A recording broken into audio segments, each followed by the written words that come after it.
Começa agora o programa Bem Viver, uma prosa sobre saúde, bem-estar, comida e agroecologia. Produção Rádio Brasil de Fato.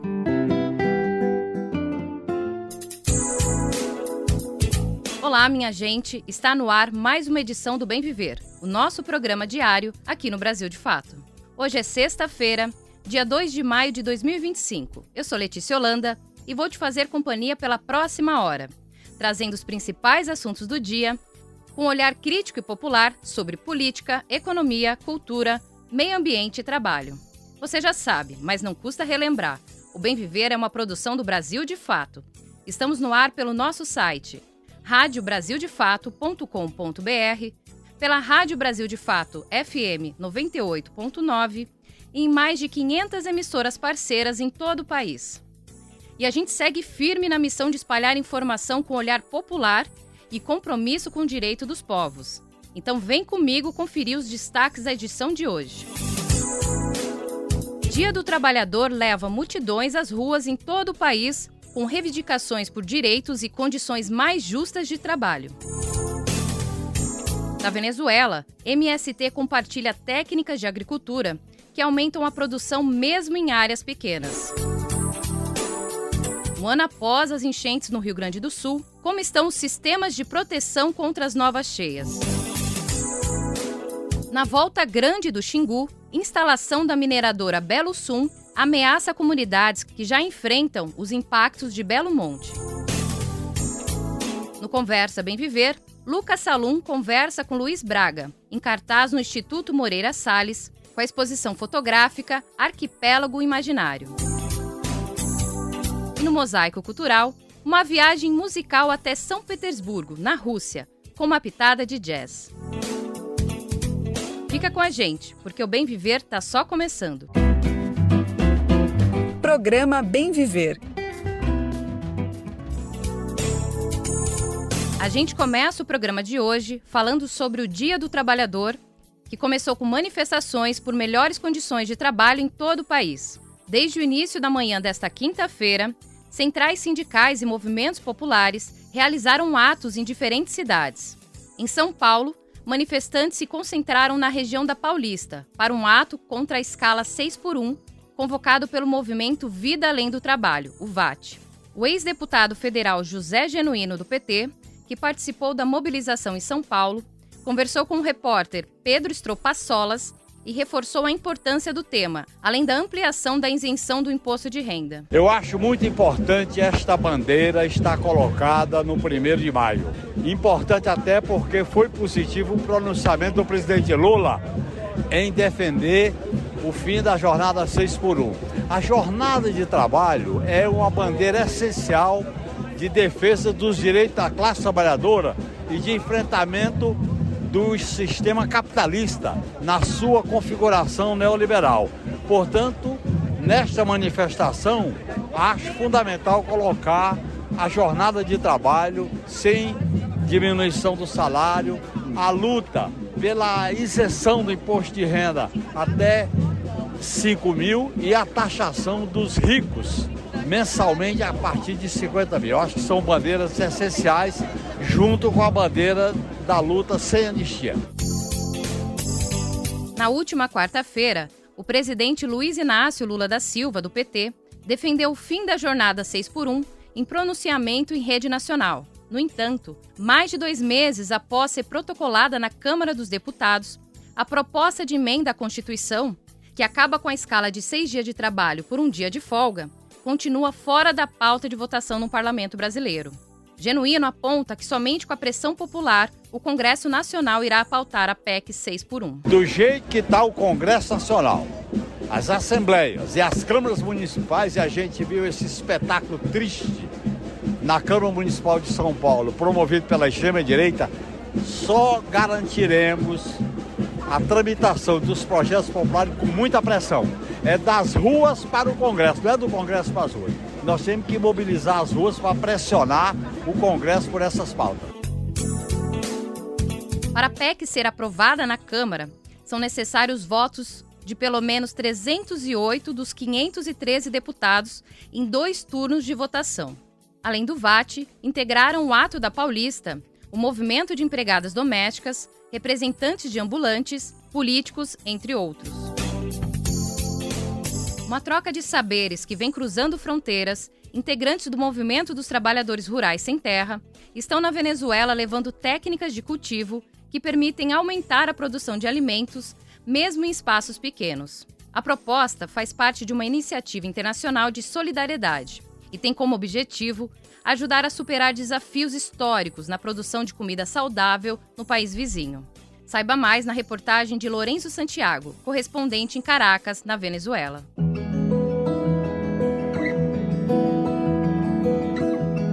Momento agroecológico.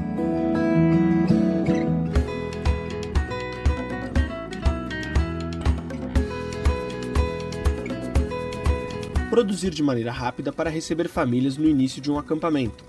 É assim com a técnica da mandala, que é usada pelo Movimento dos Trabalhadores Rurais Sem Terras, o MST, que foi criada para tornar mais eficiente o abastecimento dos assentados que estão chegando para viver em um novo espaço.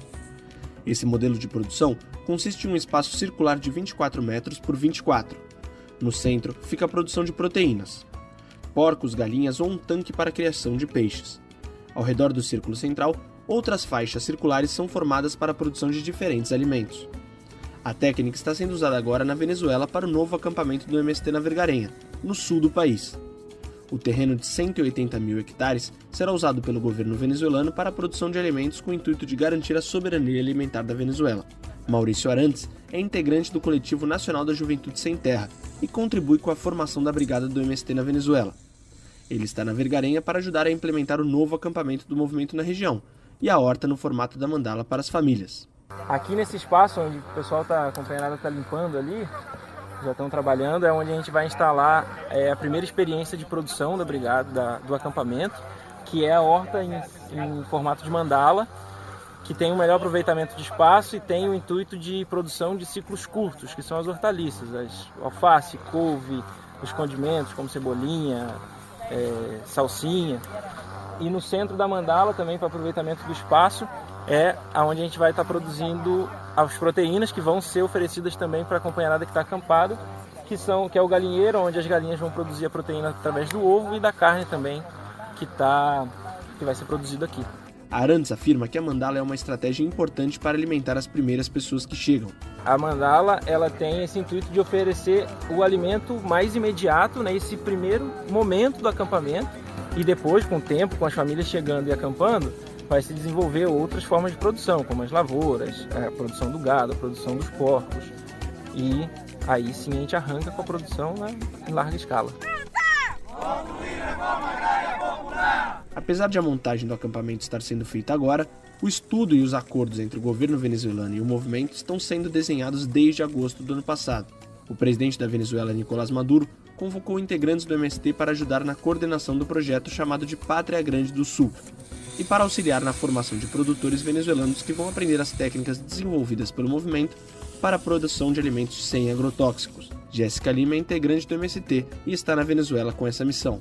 Mesmo que a agroecologia ela tem seus princípios, mas ela também tem essa proposta de partir da realidade de cada território, né? Então, a gente estudou o território, cada conselho comunal que engloba dentro da comuna Pátria Grande do Sul, né? Como que é feita a produção, o que produzem, né? Como que é essa relação com a terra, né? Como que é essas relações humanas, né? Dentro desse território, né? Como que é essa questão do solo, né? Que solo que a gente está trabalhando, as questões mais técnicas, claro, também, mas a mais importante é essas questões mais organizativas. O MST conta com a articulação da União Comuneira para organizar não só a produção, como mobilizar famílias para ocuparem esses terrenos. A ideia é, ao longo do tempo, transferir a gestão para essa organização que tem grande participação e capilaridade entre as comunas venezuelanas. A meta do projeto é iniciar com 100 famílias e chegar a 300 famílias ocupando o terreno na Vergarenha. Douglas Gracielli é agrofloresteiro do MST e afirma que o objetivo do movimento é formar os camponeses venezuelanos para que eles possam reproduzir e ampliar esse modelo agroecológico e organizativo. A gente está com um movimento aqui para aportar na organicidade, aportar na assistência técnica, no tema da agroecologia, no tema da escola de agroecologia que vai ser construída para esse território, né, que é um território onde já tem conselhos comunais, comunidades indígenas camponesas, né, produção. Então esse é um espaço que vai ser um acampamento, assim por dizer, onde vai irradiar o trabalho aqui do movimento. E depois disso, conforme vai se desdobrando as atividades, né, vão fazendo vida no território, vai se organizando, a ideia é que ele siga sendo um espaço de formação, né, e também acampamento, com um olhar para as outras áreas, né.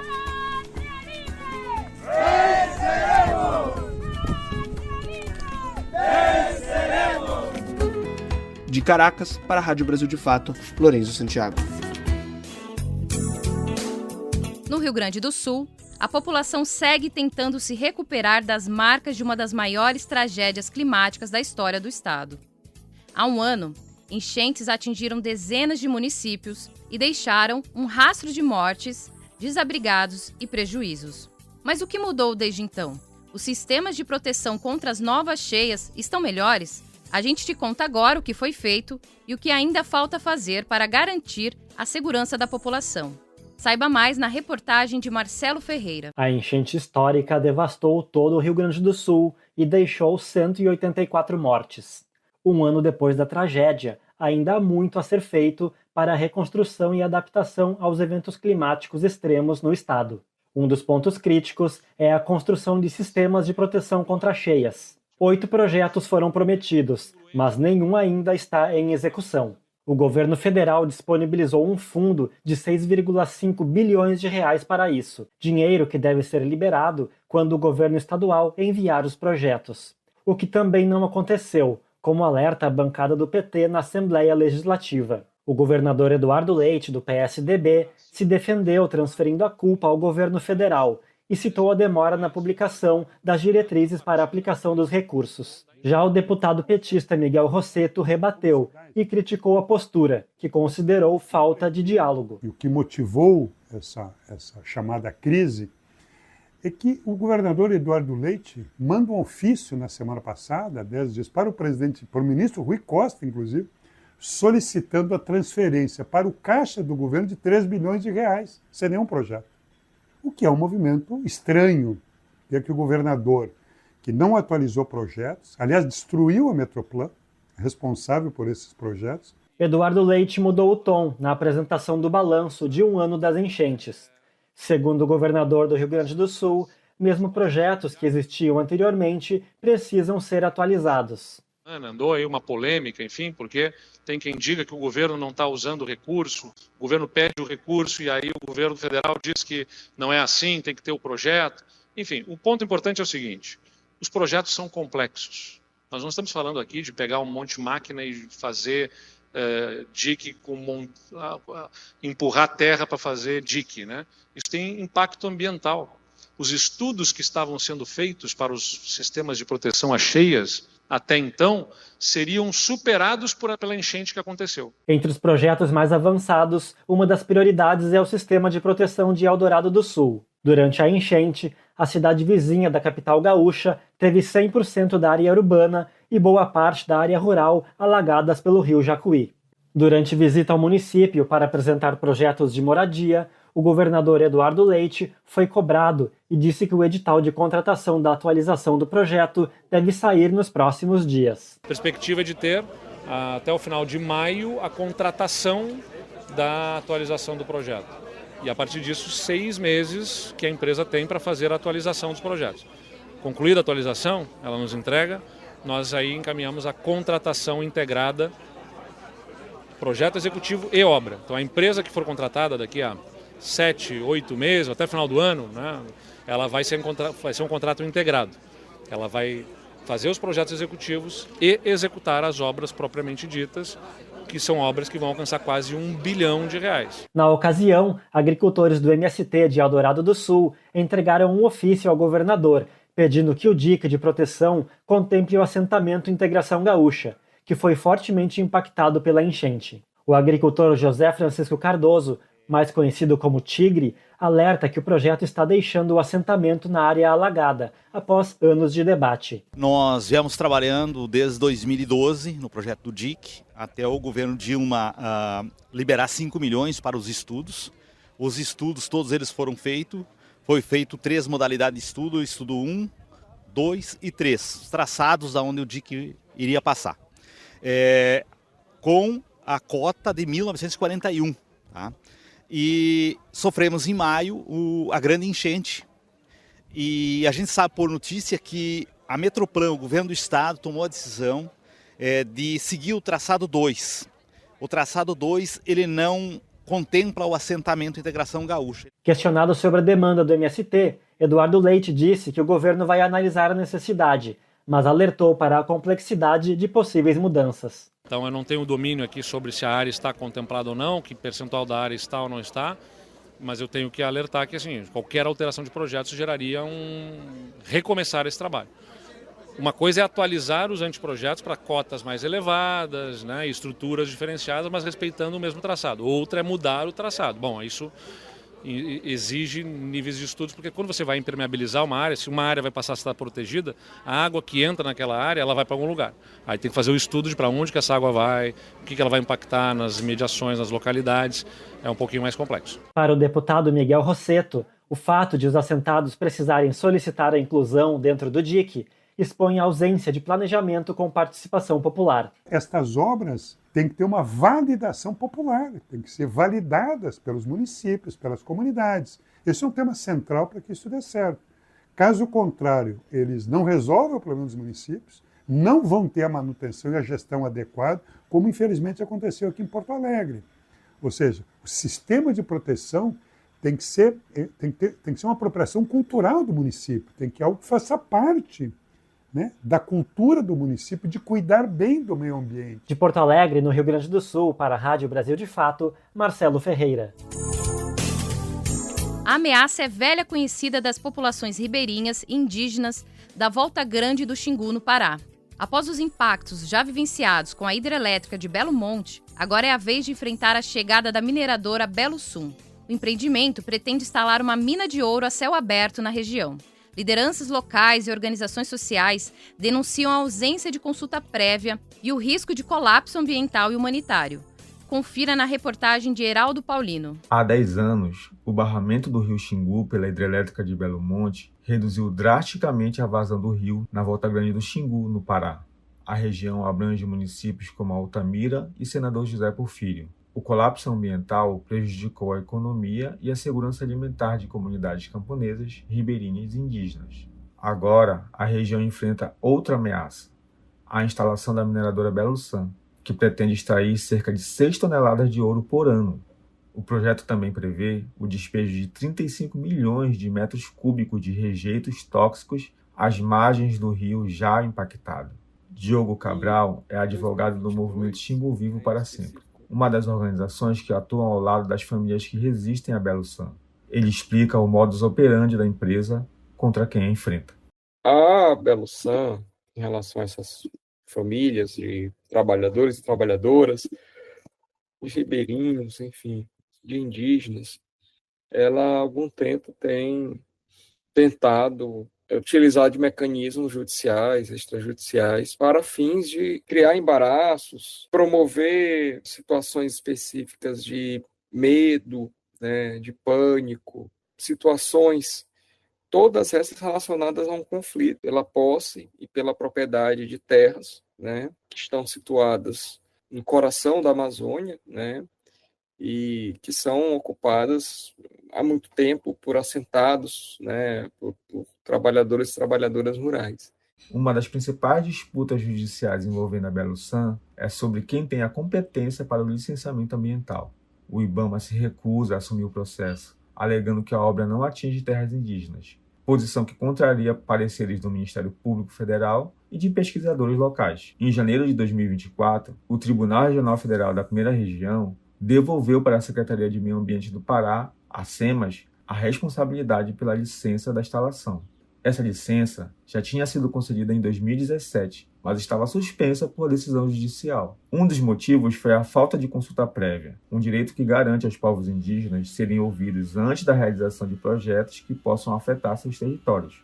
No meio desse impasse, muitos ativistas acampados e assentados evitam falar publicamente sobre a mineradora, com medo de processos. Sem se identificar, um ativista de direitos humanos relatou casos de assédio judicial e ameaças feitas pela Invictus, empresa de segurança particular contratada pela Belo Sun. por diversas vezes houve disparo contra os acampados. Isso foi informado na Delegacia de Crimes Agrários aqui de Altamira e nada foi feito. A polícia chegou por insistência da Comissão Nacional de Combate à Violência no Campo, né? Ela chegou algumas vezes a fazer rondas na região, no acampamento. Enquanto ela fazia essas rondas, esses assédios diminuíram. Mas depois ela parou de fazer, não houve prosseguimento, que a gente saiba, de nenhuma investigação. E depois os assédios voltaram. Nova intimidação, nova provocação. E a Beloçã iniciou um processo de calúnias na mídia local. Ativistas também denunciam o assédio da mineradora contra indígenas. Segundo relatos, a aldeia São Francisco, que está na área de interesse de Beloçã, desistiu do pedido de demarcação de suas terras. Juristas e defensores de direitos humanos, ouvidos pelo Brasil de Fato, avaliam que a disputa judicial deve se arrastar por muito tempo. Eles também apontam que as ações dos governos federal, estadual e municipais têm favorecido a mineradora canadense. De Belém, para a Rádio Brasil de Fato, Heraldo Paulino. Se liga na dica de saúde do Brasil de Fato para você. Olá, sou Ivani Oliveira, sou psicóloga em Santo André, região do Grande ABC, no estado de São Paulo. E venho falar sobre a importância do acesso à cultura como fonte de bem-estar e seus benefícios para a saúde mental das pessoas. A cultura é formada por atividades e manifestações, como música, teatro, cinema, rituais religiosos, culinária, danças, festas populares e tradições. E são nesses espaços e momentos que recebemos a informação que nos constrói, criativa e coletivamente. É onde nós podemos adquirir a consciência de si mesmo, a partir das relações sociais. As atividades culturais nos aproximam da arte, que nos possibilita expressar emoções, sentimentos, desenvolver pensamentos, ampliar o senso crítico, entender a nossa história com o mundo e abrir possibilidade de viver outras experiências. Porém, o acesso aos equipamentos culturais é desigual no nosso país e precisamos de ações governamentais na oferta de eventos e espaços para as atividades culturais. Apesar disso, eu recomendo que busquem cuidar da saúde e bem-estar para desfrutar de uma vida mais plena e saudável, com mais disposição para as atividades diárias, menos risco de desenvolver doenças. Busque a agenda cultural gratuita da sua cidade. Aprecie as manifestações culturais do seu território. Além de melhorar a saúde mental, contribuirá para ter bons relacionamentos interpessoais, familiares e sociais. Uma pausa no nosso noticiário, porque agora eu tenho um recado para você que gosta dos nossos conteúdos e acompanha o Bem Viver diariamente. Já pensou em receber as principais notícias do Brasil de Fato direto no seu e-mail? É simples e rápido. Basta se cadastrar no nosso site e escolher os temas que mais te interessam. Assim, você fica sempre bem informado e informada sobre os acontecimentos do Brasil e do mundo. E tudo com aquela análise crítica e popular que só o BDF tem. Acesse agora brasildefato.com.br/boletim, vou repetir, brasildefato.com.br/boletim e fique por dentro e se informe com a gente. E no nosso Mosaico Cultural, a gente te leva numa viagem musical até a Rússia. E São Petersburgo, uma banda formada por brasileiros e russos, tem misturado jazz com influências latino-americanas. O resultado é um mosaico de sons e histórias que revelam como a cultura é capaz de conectar povos de diferentes cantos do mundo.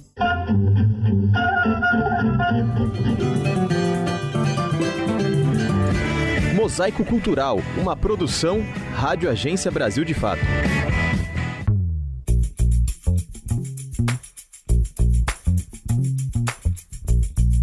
No dia 30 de abril é celebrado o Dia Internacional do Jazz, e hoje vamos conhecer a cena de jazz da cidade russa de São Petersburgo, que já foi considerada como a capital do Dia Internacional do Jazz em 2018, título criado pela Unesco em 2011. Em São Petersburgo existem diversos clubes, bares, salas de concerto, espaços dedicados exclusivamente ao jazz. Há uma cena vasta de músicos de diferentes gerações que alimenta a difusão desse estilo pela cidade, tornando Petersburgo um epicentro do jazz no país. Mas além disso, aqui a própria identidade cultural de São Petersburgo se conecta com alguns dos fundamentos do jazz enquanto forma de arte. O compositor e músico Konstantin Razanovich explica essa herança cultural de São Petersburgo. Pedro I construiu essa cidade especialmente para que fosse uma capital da cultura. Houve um tempo em que São Petersburgo foi a capital cultural europeia e até mundial no século XIX, sendo uma cidade líder, e a Rússia era líder na Europa, sobretudo depois dessas guerras, quando todos os artistas queriam chegar em São Petersburgo, porque é onde tudo acontecia de um jeito para que a cultura crescesse. E essas pedras ainda permanecem na base da fundação de São Petersburgo. Por isso, é uma cidade tão cultural, porque é inescapável uma quantidade tão grande de museus, salas de concertos, teatros, e é lá que viviam as pessoas que atuavam com tudo isso. Ou seja, uma grande quantidade desses atores, músicos, compositores, pintores, quando eles habitam o mesmo espaço, isso vai se ampliando. Foi sob essa herança cultural que o jazz foi se desenvolvendo na cidade na segunda metade do século XX e no início do século XXI até os dias de hoje. Um dos exemplos da força desta expressão artística em São Petersburgo é o fato de que a cidade abriga a única filarmônica do mundo dedicada exclusivamente ao jazz. Fundada em 1989, a Jazz Filarmônica de São Petersburgo possui uma orquestra própria com um vasto repertório que se apresenta regularmente na casa, além de ter 2 salas de concerto que recebem uma grande variedade de artistas e conjuntos musicais da Rússia e do mundo. É o que conta a produtora da Jazz Filarmônica de São Petersburgo, Polina Koryagina. A Filarmônica de Jazz, onde nos encontramos agora, foi inaugurada em 1º de janeiro de 1989, através da ideia de David Goloshekin, artista popular da Rússia, músico multi-instrumentista, que deu uma enorme contribuição para o desenvolvimento do jazz em Leningrado e em São Petersburgo. A Filarmônica foi desde o princípio aberta como uma instituição para ser um lugar não só da promoção do jazz como uma forma de arte séria, mas também como um lugar onde as pessoas podem ouvir estrelas da cena de jazz mundial, músicos da cena de jazz local e também conhecer as diferentes formas e direções do jazz, desde o jazz antigo e mainstream até o jazz de vanguarda. Mas se hoje a cidade possui uma rica cena que reúne diversos espaços dedicados ao jazz e uma grande quantidade de músicos dedicados ao gênero, isto acontece graças a um legado que remete ao século passado, com os precursores deste movimento no país ainda no período soviético. A Jazz Filarmônica de São Petersburgo abriga um pequeno museu sobre a história do gênero na cidade, homenageando os principais artistas que ao longo do século XX contribuíram para que esse estilo musical se tornasse uma marca da tradição cultural de São Petersburgo. Aqui se encontra o Museu do Jazz, representando o desenvolvimento do jazz em Leningrado em diferentes épocas, diferentes materiais de arquivo e fotografias. Essa parte é dedicada a um acontecimento muito importante na história do jazz em Leningrado, que foi o encontro entre os músicos da orquestra do Duke Ellington com os músicos de Leningrado. Aqui, inclusive, podemos ver uma foto de uma jam session que aconteceu em 1971, na qual participaram juntos o nosso diretor artístico, David Goloshekin, e o Duke Ellington. Os músicos se encontraram nessa jam session, na qual aconteceu uma sessão de improvisação. E depois desse acontecimento, muitos anos depois, quando foi inaugurada a Filarmônica de Jazz, uma das nossas salas de concerto foi nomeada em homenagem a Duke Ellington e em homenagem a esse encontro histórico. E hoje essa segunda sala da Filarmônica se chama Duke Ellington Hall. É interessante notar que o florescimento do jazz na cidade no século XXI acontece em meio à dissolução da União Soviética e à crise dos anos 90 no país. O músico Konstantin Razanovich comenta a importância dos pioneiros do jazz em São Petersburgo para impulsionar essa espécie de frescor e novidade na vida da cidade, tão presente na história da cultura do jazz. Há uma enorme quantidade de agentes da cultura, professores em Petersburgo, que por diversas maneiras formam e educam os músicos. E aqui no meio do jazz é uma quantidade enorme de pessoas assim.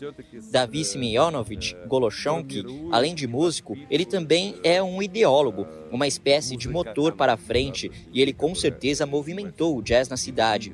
Mas hoje podemos dizer que não foi só o movimento do jazz, mas se promoveu uma nova forma de pensamento, uma nova forma de apreensão deste mundo, de consolidação deste universo.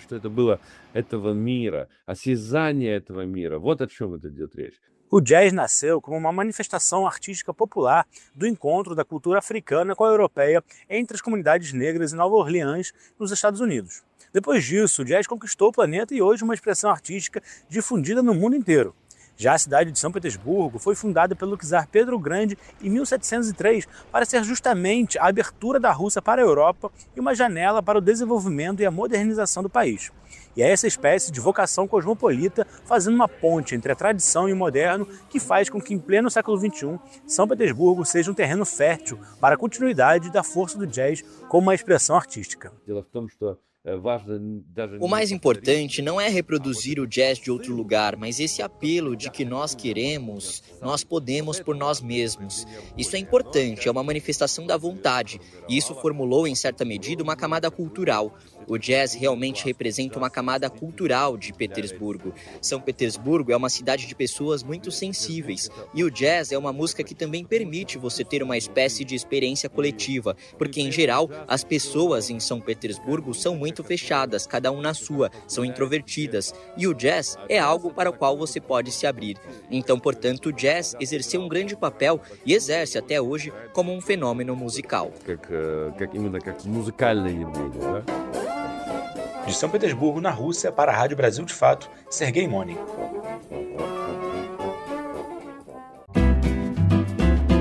Programa Bem Viver. Sua edição diária sobre saúde, bem-estar, comida e agroecologia. E no Conversa Bem Viver desta sexta, o jornalista Lucas Salum faz uma imersão na obra de um dos maiores fotógrafos do Brasil, Luiz Braga. Luzes, cores e histórias da Amazônia paraense ganham vida na exposição Arquipélago Imaginário, que celebra 50 anos de carreira do artista visual. A mostra está em cartaz no Instituto Moreira Salles, em São Paulo, e traz mais de 190 fotografias inéditas, um convite à reflexão sobre a vida nas comunidades ribeirinhas, a cultura popular e a força do cotidiano amazônico. Na conversa, um pouco dessa trajetória e um convite a vivenciar essa experiência sensorial e política através das lentes de Braga. Conversa Bem Viver com Lucas Salum. Quantas cores podem ficar escondidas em uma fotografia? Pensa numa paisagem ao anoitecer, quando quase tudo é penumbra, de forma que o olho humano conseguiria ver basicamente uma silhueta de uma mãe e uma criança de mãos dadas olhando para a imensidão do rio.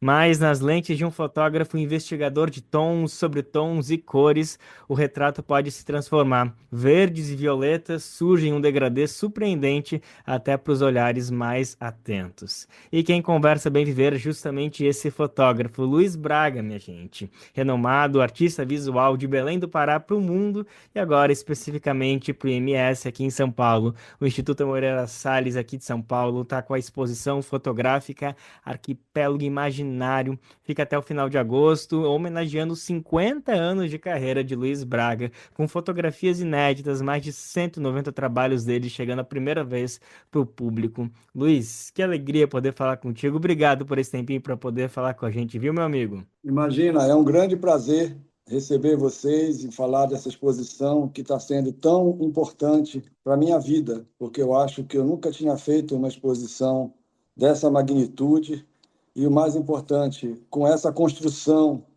de tantas pessoas que participaram e que conseguiram colocar de pé uma amostra que é muito além da fotografia. A cenografia, a curadoria, a iluminação, as associações que a gente construiu, quer dizer, eu estou clamando, na verdade, para que as pessoas vão ver a exposição, porque elas vão se surpreender. E não é uma questão de vaidade, não, é uma questão de perceber o que você pode fazer com a fotografia, o quanto que ela pode tocar, o quanto que ela pode mover, o quanto que ela pode provocar de reflexões e de sensações.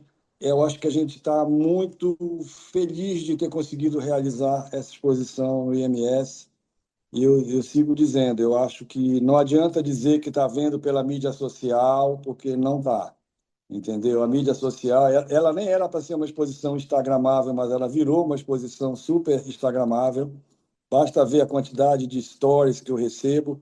Mas eu conclamo mesmo as pessoas a estarem lá, a transitarem, a se permitirem transitar, olhar pelas janelinhas, né? Perceber a delicadeza daquele povo, que é uma outra coisa que me fez muito feliz, sabe? É ter conseguido, finalmente, poder dar vazão a todo esse acervo de imagens que eu tinha represado por tantos anos, esperando uma oportunidade. Eu acho que essa oportunidade seguiu principalmente pelo olhar perfeito, minucioso e delicado do Bitu Cassundé e da Maria Luísa, que comigo construímos uma exposição realmente como nunca eu havia feito. Pronto, tá todo mundo então convocadíssimo para poder prestigiar. Vai até o final de agosto, então atenção, quem tá em São Paulo, marque na agenda para ir nesse final de semana. Quem não tá em São Paulo já vai se organizando para quando vier para a capital paulista conseguir colocar a exposição de graça, dá para passar horas. Enfim, um grande presente para toda a sociedade brasileira, principalmente para o povo paraense tão bem representado, tão bonito, tão colorido nas lentes de Luiz Braga.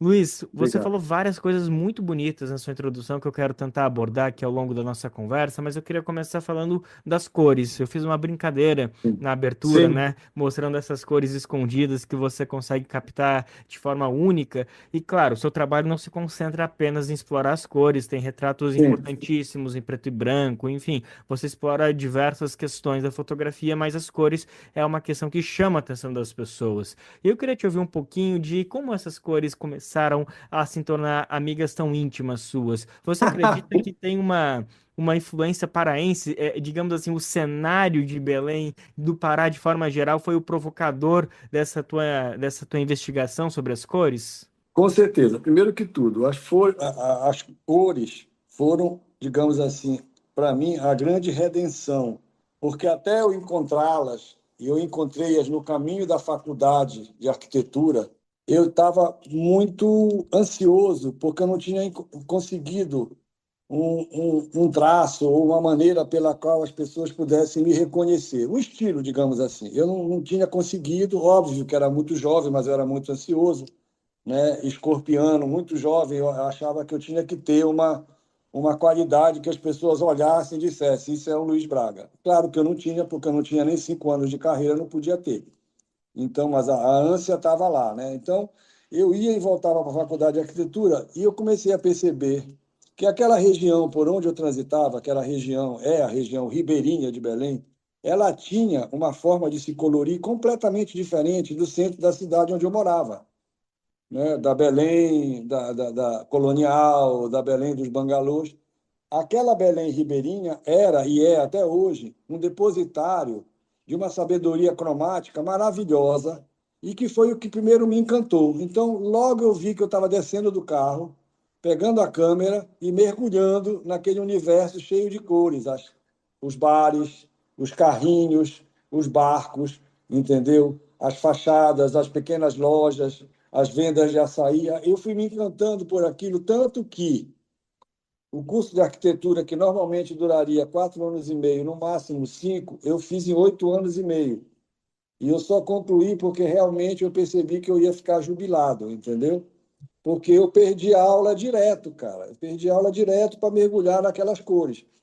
Então, digamos assim, o primeiro momento foi exatamente em 1981, 82, e que deu origem a uma exposição chamada No Olho da Rua, que foi a minha primeira exposição também em São Paulo, no Centro Cultural São Paulo, que tinha acabado de inaugurar na Vergueiro, e onde eu realmente entendi que, através daquelas cores, eu estava, enfim, conseguindo algo pelo qual eu pudesse me afirmar como artista. Para mim foi muito importante, e a partir desse contato, eu fui mergulhando neste mesmo território, que é importante dizer que o universo geográfico da minha obra nunca foi muito extenso. Eu nunca fui um fotógrafo que usou a fotografia como ferramenta de colonização, entendeu? Aqueles fotógrafos que andam pelo mundo fazendo livros, fulano de tal na China, no Tibete, fulano de tal no Atacama.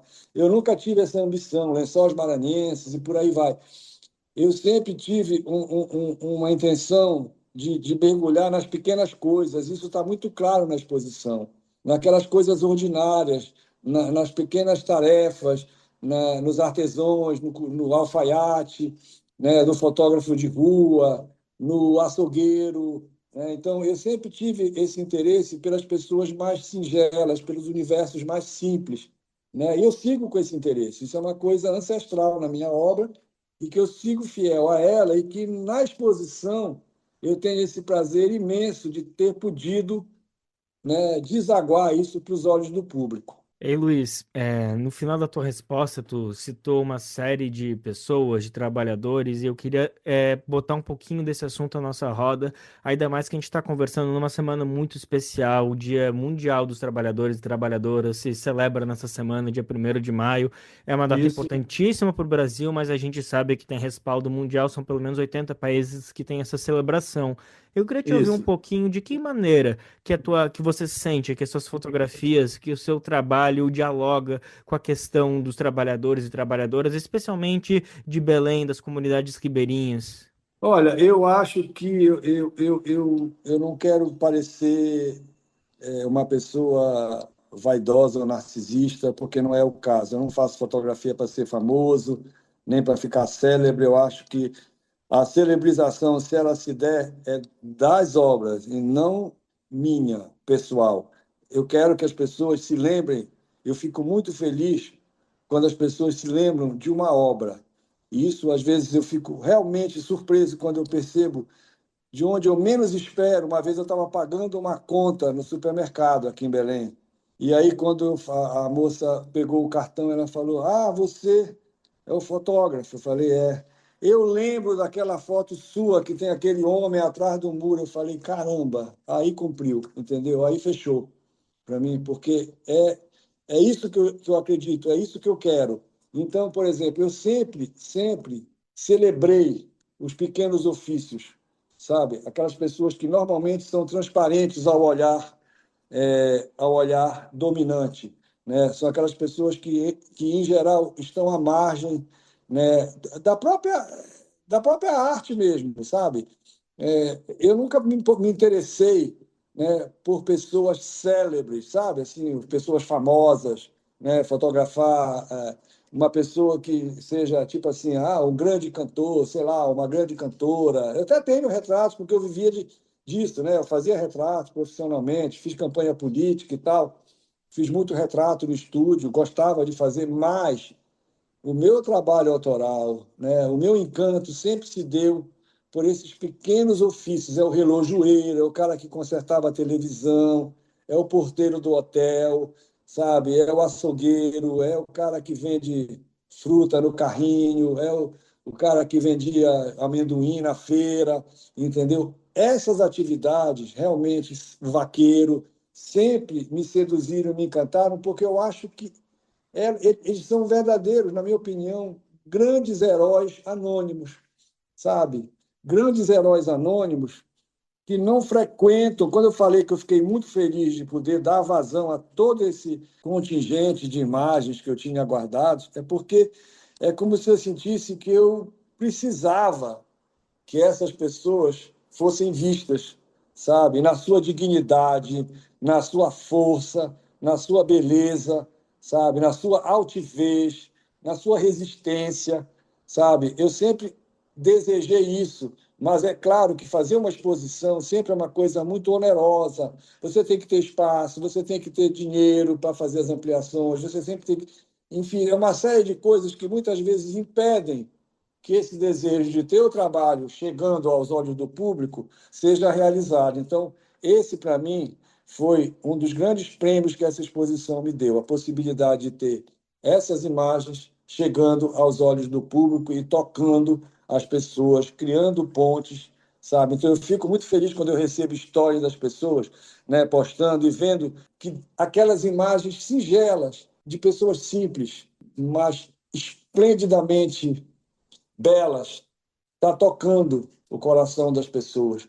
Então, eu nem tinha me tocado para a questão de que essa nossa conversa estaria, né, às vésperas de 1º de maio, entendeu? Então, eu sempre celebrei os trabalhadores e, de preferência, na minha obra, as pessoas mais simples. Nada contra o médico célebre, sabe? O técnico de grande renome, o grande artista, sabe? O grande banqueiro, nada contra isso, absolutamente. Mas eu tenho, sim, um encanto por esse universo das pessoas simples, sabe? Eu tenho, sim, tenho e permaneço com ele, tá? Permaneço com ele, os pescadores, os vaqueiros. Cara, eu amo isso, cara. É uma coisa assim. Eu sei que eu não sou vaqueiro, eu sei que eu não sou pescador, eu não nasci na beira do rio, sabe? Eu não moro na beira do rio, mas eu tenho, cara, um encanto por esse universo, por essas pessoas que não para e não parou ainda. E esse encanto, infelizmente, ele não é tão perceptível para todo mundo, então tá aí o trabalho da fotografia de conseguir, através dessa sensibilidade, conquistar, cativar e mostrar o brilho que existe em cada uma dessas pessoas que não são médicas, grandes técnicas, mas estão aí também fazendo o Brasil acontecer. E Luiz, avançando agora um pouquinho, mas seguindo nessa mesma toada que a gente está conversando, quero trazer para nossa conversa COP, que é um evento emblemático e recheado de desafios. A gente está, desde o ano passado até antes, trazendo vários debates importantes sobre que COP será essa. Será que ela vai conseguir debater de fato os desafios que o Brasil precisa, que as populações amazônicas precisam, que essas populações ribeirinhas realmente aclamam? Então eu queria te trazer mais uma provocação, se a gente pode dizer que os retratos de Luiz Braga estarão de fato dentro da COP. Claro, não necessariamente de forma física, os seus retratos, uma exposição, mas as pessoas inseridas e tão bem retratadas, será que elas vão ter espaço? Tu acredita que de alguma maneira tuas fotos podem provocar, sensibilizar grandes autoridades internacionais sobre que Amazônia a gente precisa discutir? Bom, primeiro que eu fico muito tocado com o que você falou, porque, obviamente, eu nunca fiz a fotografia como um panfleto, porque eu acho que o panfleto enfraquece. Mas eu entendo claramente o poder que a minha fotografia tem, sim, de clamar por atenção para essas populações, sabe? Eu entendo perfeitamente e acho que isso é, sim, um momento de que as pessoas percebam essa população que normalmente não é escutada, cara. As pessoas não são ouvidas, e não é nem fora do Brasil. Às vezes elas são até mais ouvidas fora do Brasil, entendeu? Porque aí eu vejo certas decisões que são tomadas, às vezes eu fico pensando assim, mas essa pessoa não tem a menor ideia de onde as pessoas vivem. Ela não tem a menor ideia de quem são essas pessoas, como é que ela está decidindo sobre a vida delas. Simples. Na verdade, infelizmente, as pessoas, e aí eu te falo, o Brasil mediano, e nem tão mediano assim, ele não conhece a minha terra, a Amazônia. Ele não conhece. Se ele tivesse, pela Amazônia, o pertencimento que ele tem pelo samba, pelo futebol, pelas praias, pelo carnaval e tantas outros ícones do imaginário brasileiro, a Amazônia não figura, cara. A Amazônia, para a maioria das pessoas, é uma coisa distante, longínqua, desconhecida. E por isso é que se tomam decisões equivocadas e muitas vezes injustas e geralmente desiguais para com a nossa terra, infelizmente, sabe? Então, eu percebo que, mesmo agora, quando se decidiu, foi feita essa decisão de fazer a COP em Belém, muita gente, eu nunca tive compromisso ou conexão com política nesse sentido, de político partidário ou de estar, né, trabalhando, apoiado por esse ou aquele governo, entendeu? Eu tenho essa liberdade, eu prezo muito essa liberdade. Isso me dá o direito e a possibilidade de falar sem precisar ficar, né, preocupado com isso ou com aquilo. Mas eu penso o seguinte, quando se falou em fazer a COP em Belém, claro que isso, mais uma vez, incomodou, porque sempre essas decisões foram tomadas em São Paulo, em Brasília, no Rio, entendeu? Então, quando tomou essa decisão de fazer a COP em Belém, isso incomodou muita gente, tanto que foi feito até, de certa forma, pelo que eu percebi em alguns momentos, uma certa campanha para tirar essa COP daqui. E aí eu fiquei refletindo sobre isso e eu pensei, cara, diante de toda a desgraça que a gente viu nos últimos anos em relação à questão climática no mundo, não é? Cidades alemãs sendo arrastadas, italianas, espanholas, entendeu? A Califórnia ardendo, entendeu? Não estou falando do Brasil, estou falando do mundo. O Brasil, então, nem se fale, entendeu? O Pantanal tocando fogo, a Amazônia tocando fogo, o Rio Grande do Sul vendo debaixo d'água e por aí vai. Tudo isso acontecendo e eu sempre soube que a Amazônia tinha e tem um papel fundamental nessa questão. E não é porque eu vivo aqui. Se eu vivesse em Salvador, em Recife, eu certamente teria essa mesma percepção. A Amazônia é, sim, um bioma, um lugar que impacta. Tanto que eu lembro que eu estava em São Paulo quando aconteceram aquelas chuvas negras que caíram em São Paulo, que foi quando todo mundo falou, mas não é, vem lá da Amazônia. Puta merda, então eu vou começar a me preocupar, entendeu? Porque até aquela chuva cair, foda-se a Amazônia, entendeu? Então, o que aconteceu? Começou-se a questionar. Mas eu fiquei pensando, caramba, diante da importância que a Amazônia tem para essa questão climática, sinceramente, eu não consigo imaginar fazer esse encontro que supostamente é para tratar disso. Claro que sempre vai ter aquele empata que vai dizer que não assina, entendeu? Que é um cara que vive em outro planeta, não sei em que planeta aqueles doidos vivem, entendeu? Mas as pessoas sensatas, as pessoas que têm percepção, sabe? Independente de partido, está muito claro isso. E onde vai se discutir isso? Em São Paulo, cara? Porra! Em Nova York? Em Washington? Em Londres? Ou em Belém? Ou em Manaus? Ou em Belém? É aqui que tem que discutir. Porque as pessoas, quando pisarem aqui, e a gente tem uma situação privilegiada em que você, em Belém, você tem todo uma urbanização desenfreada, tipo essa que está acontecendo em São Paulo, com essa mudança da lei do uso do solo, que está uma epidemia de prédio sendo construído. Aqui a gente tem isso já há um certo tempo. Mas do outro lado, que você chega na beira do rio, você olha, é a floresta, cara. Então, essa possibilidade desse confronto visual entre o modo de vida cosmopolita e a floresta permite alguns mergulhos que podem ajudar a entender essa questão, entendeu? E também facilita, obviamente, a participação das pessoas que vivem aqui, porque não é toda pessoa que vai poder pegar um avião para ir discutir as questões climáticas, não é qualquer, né, não é toda a população quilombola que vai dispor de recurso para ir lá em Nova York discutir na ONU. A questão tinha que ser discutida e eu espero que seja discutida aqui. Agora, sobre se nós seremos ouvidos, eu acho que devemos. Se seremos, confesso que não sei, porque já começa assim. Por exemplo, vão inaugurar um Museu das Amazônias em Belém, e esse museu não terá nessa inauguração nenhum protagonismo de artistas ou fotógrafos da Amazônia. Entendeu? Então, é aquela velha questão, sabe? Que às vezes beira e, na verdade, é um grande desrespeito, sabe? Então, nós vivemos, né, num lugar poderosíssimo, riquíssimo, mas ainda muito maltratado. Muito maltratado. E eu acho que isso precisa de medidas realmente urgentes, sabe? Porque, primeiro que se você pensar a Amazônia como território, é um lugar gigantesco, cara, com desafios logísticos gigantescos, entendeu? E que eu não estou vendo De fato, então, o que está acontecendo? As facções estão tomando conta, estão loteando, entendeu?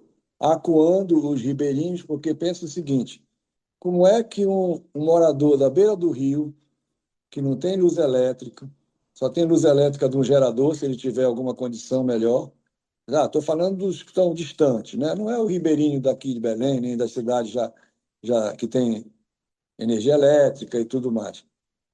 Aí o cara chega com um barco cheio de contrabando, de arma ou de droga. Você tu vai colocar isso para mim na tua casa, senão eu vou matar a tua família inteira. Qual é a opção que o cara tem? Ele vai ligar para o Ministério Público? Não, ele vai ligar para a Polícia Federal. O telefone não pega, cara. Entendeu? Isso está acontecendo direto. Entendeu? Amazônia adentro.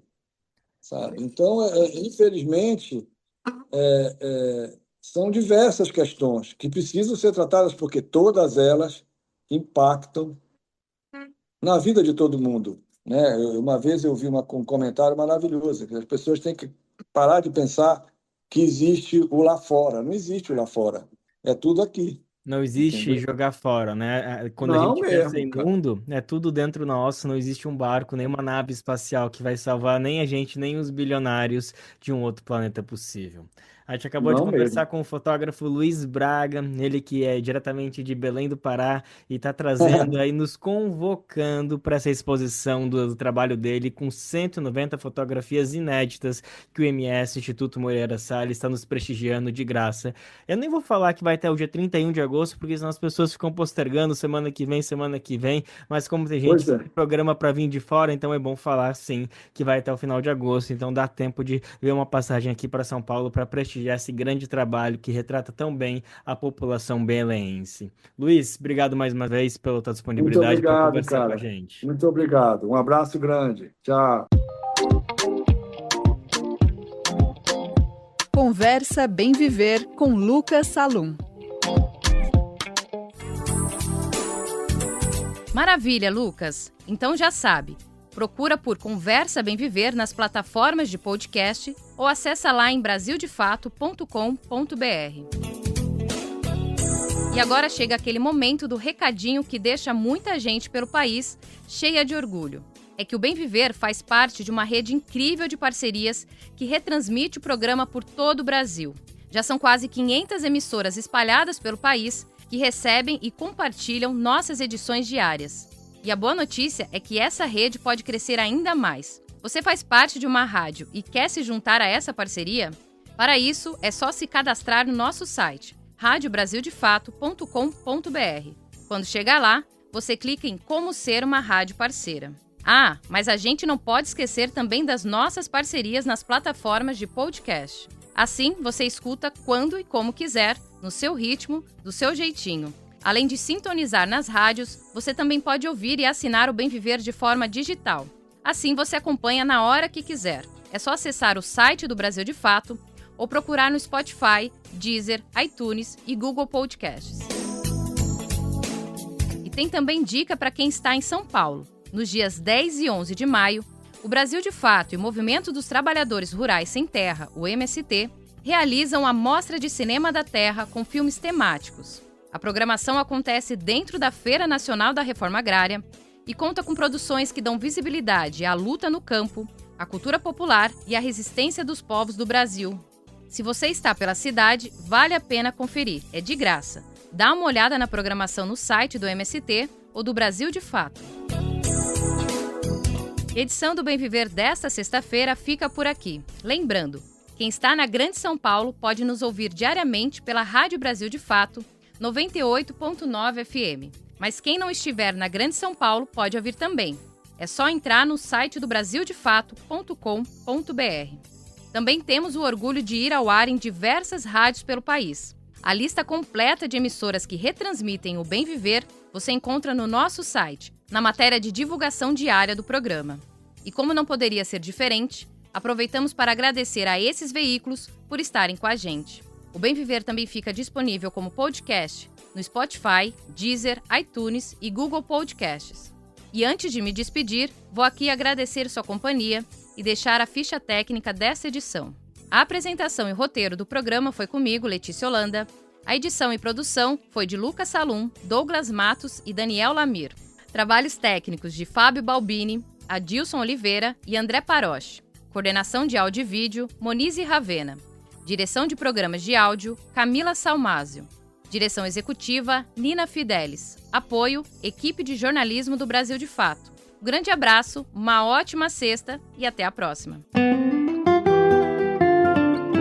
Você ouviu o programa Bem Viver, uma prosa sobre saúde, bem-estar, comida e agroecologia. Produção Rádio Brasil de Fato.